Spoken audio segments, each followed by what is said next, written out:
to launch a mass engagement yet.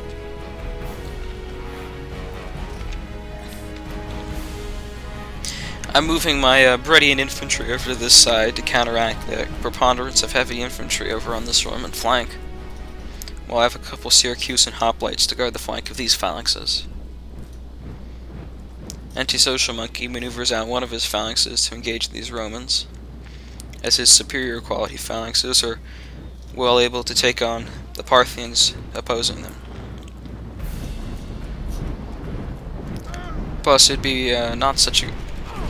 This phalanx has been so depleted by javelins that it might not be able to take on that phalanx and win necessarily. Meanwhile, I begin to march forward these Spartans in a poorly executed maneuver to engage the Roman line, but I do successfully lengthen my hoplite line and crunch it in a bit.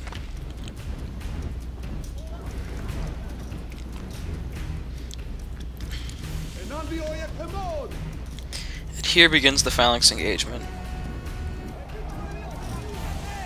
between the superior quality Greek phalanxes and the more numerous native phalanxes.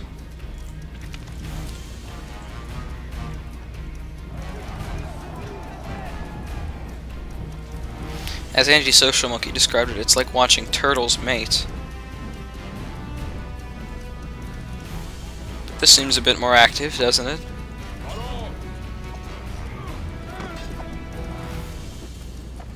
Certainly a bit more violent, even though sex and violence always go together. Anyways,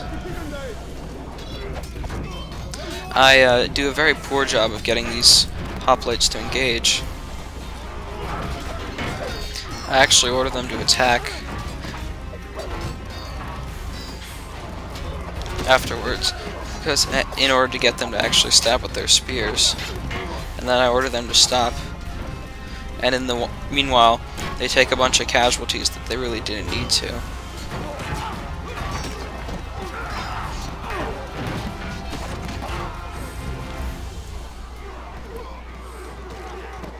But regardless, this phalanx has started pushing in, and you can see what happens when a good phalanx attacks a bad one. All across the board, these Pentadopoi phalanxes are losing significantly. They can't even bring their pikes behind to bear, and so I'm not even sure if this deep formation doesn't really do them any good, even though a deep formation is traditionally considered superior in phalanx engagement.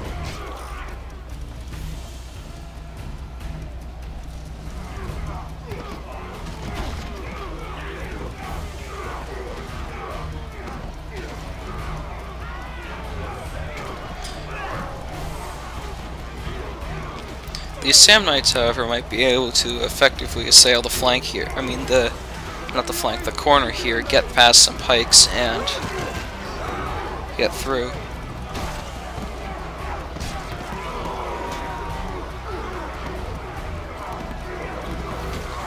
But the tenacity of the Greek defense is making that look unlikely.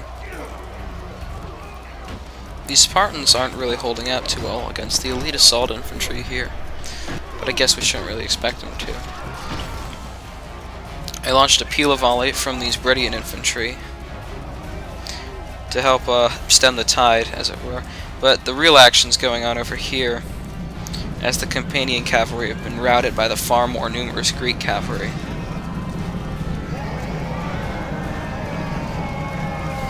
And the Brehinton are far outnumbered, even though there's been a boost. The recent longsword boost has made these Thracian Hippais far more effective. And so these Brehinton are dwindling in numbers fairly quickly. Meanwhile, I have moved in my Espidophorai into the general area to launch a supporting javelin attack, and now I'm moving them around. Meanwhile, on this flank, the native phalanxes aren't really engaging, even though they're only opposed by hoplites who can't defeat them. The Peltast haven't done anything yet. And, battle has been engaged over here on these lines. The Brehinton are routed by javelin volleys. But the hoplites able to effectively fend off these Tastati. And the Aspidapori have been brought in to launch an attack from behind using javelins. Devastating maneuver.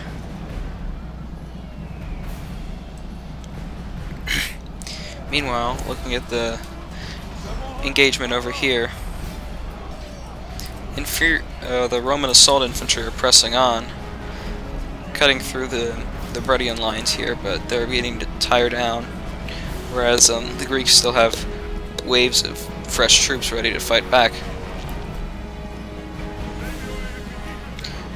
These phalanxes aren't really turtles mating. The Greek phalanxes have carved up the native phalanxes pretty easily. Well, that's what left is to oppose them are these Samnites, who aren't really suited to take a phalanx head-on. Again, no unit's really suited to take a phalanx head-on. However, if a couple of them can break through at this corner, that's potentially a place where they could win. But for now, it looks like that Roman precious lives are being wasted in that assault. Here, however, the battle lines are a bit more fluid.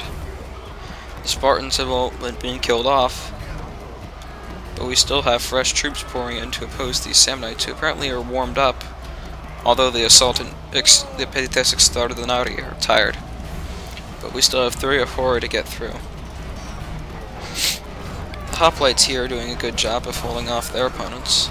Huerites aren't really a good match for them, and Guardboat is very strong. The danger here is, of course, that they'll be flanked. If they can get through those few Bredians opposing at this point, they can easily flank around the hoplite line. But the other attempts to flank around the hoplite line aren't really working. The extraordinary infantry over there were badly damaged by an assault. A javelin attack. The Hastati failed to break through the hoplite line. A frontal assault on such a line is generally a futile idea. You have to get around the flanks, or create a flank, create a weakness. If you can bust through a gap, then it's pretty easy to rout the hoplite line, but that's hard to do. And for now, it appears there's a local superiority of numbers there.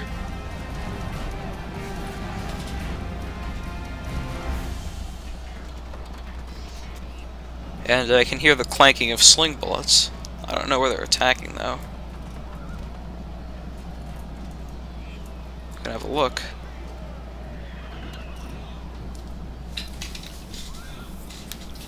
One second. Alright, I'm back here. And looking over here, Yavana is showing some of his usual hesitancy to engage, especially on the flanks of the army. And he's got a bunch of forces out there, but to be fair, there's a lot of Peltastai waiting there to oppose them.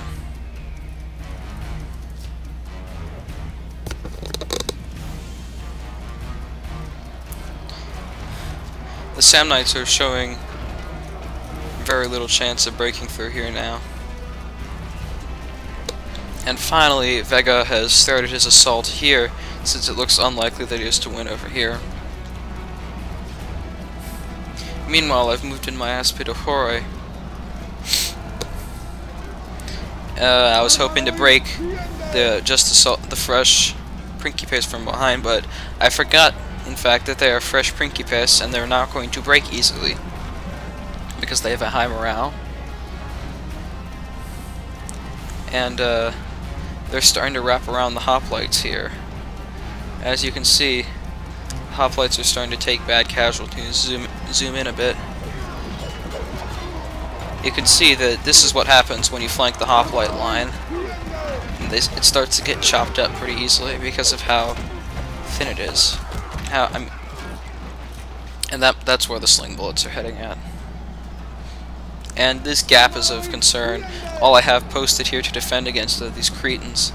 And so I move in with my Aspidapori, but a charge by the Consular Guard Cavalry makes that stop. And here's something I did not quite see coming. These cataphracts coming in. But he apparently calls off the charge at the last minute, and his plan is to flank around. And I ignore his cataphracts because I figure I can't really catch them and do a whole lot of damage to them. Because I figured that killing off all these Akensi with my Aspidapori would be a much more valuable use of my time, and turning around my Aspidapori to pursue would only let his Akensi shoot my guys in the back.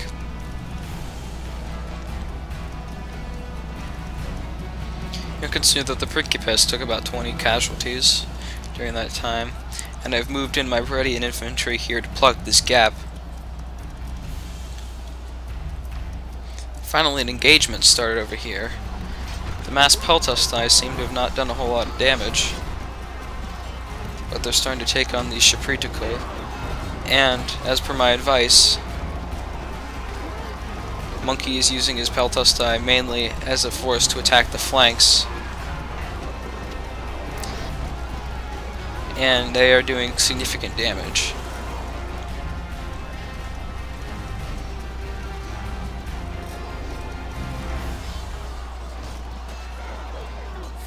Looking at this gap here, something I would have done is probably just go ahead and have these Peltastai assault the flank of this phalanx.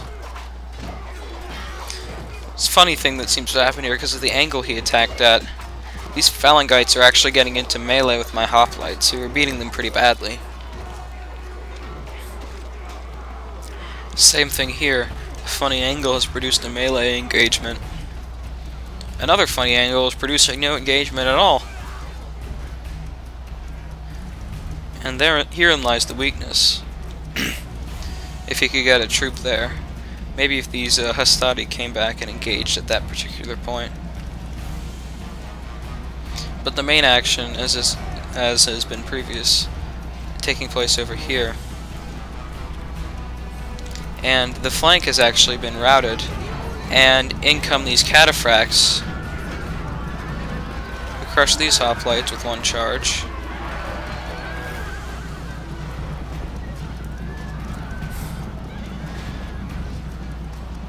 Actually, they weren't crushed, they weren't forced to waver, and a javelin attack by the Pezoid Bredioi has caused some damage.